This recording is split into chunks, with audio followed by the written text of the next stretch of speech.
이번 영상에서는 미적분 과목이나 기하 과목에서 발표할 만한 내용입니다. 물리 과목에서 발표할 수도 있고요. 바로 삼체 문제입니다. 세 물체가 서로의 중력만으로 운동할 때 어떻게 운동할 것인지의 문제입니다. 이미 뉴턴이 1687년 자신의 명저 자연철학의 수학적 원리에서 중력 법칙을 설명할 때 이야기하였습니다. 단순할 것 같지만 물리학에서는 어렵기로 이름이 난 문제입니다. 먼저 이 문제의 보다 단순한 내용인 이체 문제, 두 물체가 중력으로 서로 상호작용할 때의 문제를 다루어 보겠습니다. 실제의 이체 문제 풀이는 질량 중심을 이용하여 오직 하나의 물체만 있는 문제로 변형하고 나서 풀어갑니다. 두 물체만 있다고 생각했을 때 그들의 질량 중심은 등속 운동하며, 그래서 질량 중심과 같이 움직이는 관성 좌표계를 생각하면 질량 중심은 움직이지 않는 상황으로 변환됩니다. 적절한 운동 방정식을 만들고 그걸 풀어내면 물체의 운동을 완벽하게 짚어낼 수 있다는 것이 이체 문제, 아니 사실 모든 역학 문제의 접근법입니다. 물체의 위치와 속도를 다음 그림과 같이 생각하겠습니다. 아주 짧은 dt의 시간 동안 각도가 d 세타, 거리가 dr만큼 변하였습니다. 먼저 물리적인 내용입니다. 첫 번째, 에너지 보존 법칙입니다.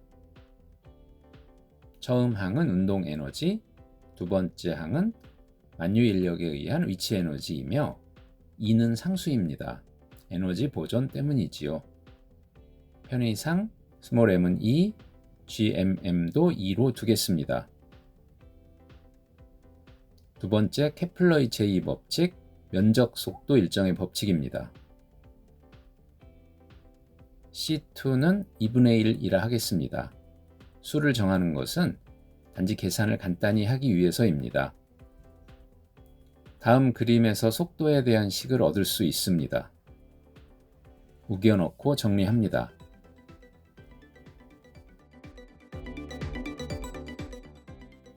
이제 에너지 E의 부호에 따라서 물체의 운동이 결정됩니다.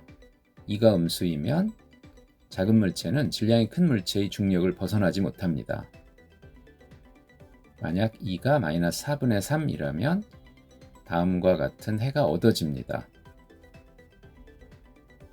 치환적분을 2번 써서 직접 찾아도 되고 그냥 대입해서 확인해도 됩니다. 이것을 그림으로 그려볼까요? 지오지브라를 이용해 보겠습니다.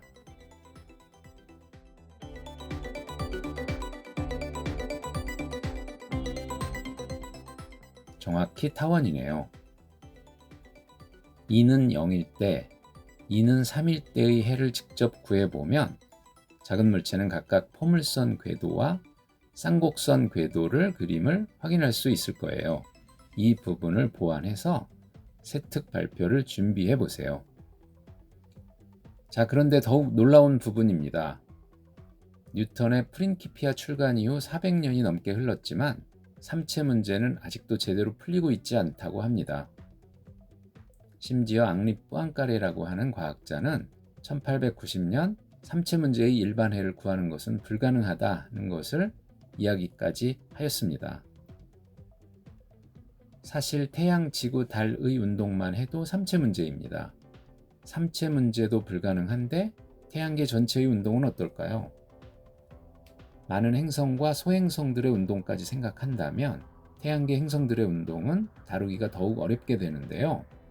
그렇기 때문에 태양계의 행성들의 궤도는 점차 카오스적인 운동을 보일 수가 있어서 태양이 폭발하기 전에 지구는 수성이나 금성, 화성과 충돌할 확률이 1%라고 합니다. 하지만 걱정 마세요. 진화의 역사를 보았을 때 어떤 하나의 생물종이 생존할 수 있는 기간이 최대 500만 년 정도밖에 되지 않아 충돌한다 해도 그 전에 이미 인류는 멸종해 있을 가능성이 거의 확실하다니까요. 무슨 영상이었죠? 삼체 문제에 대한 세특 준비 영상이었네요.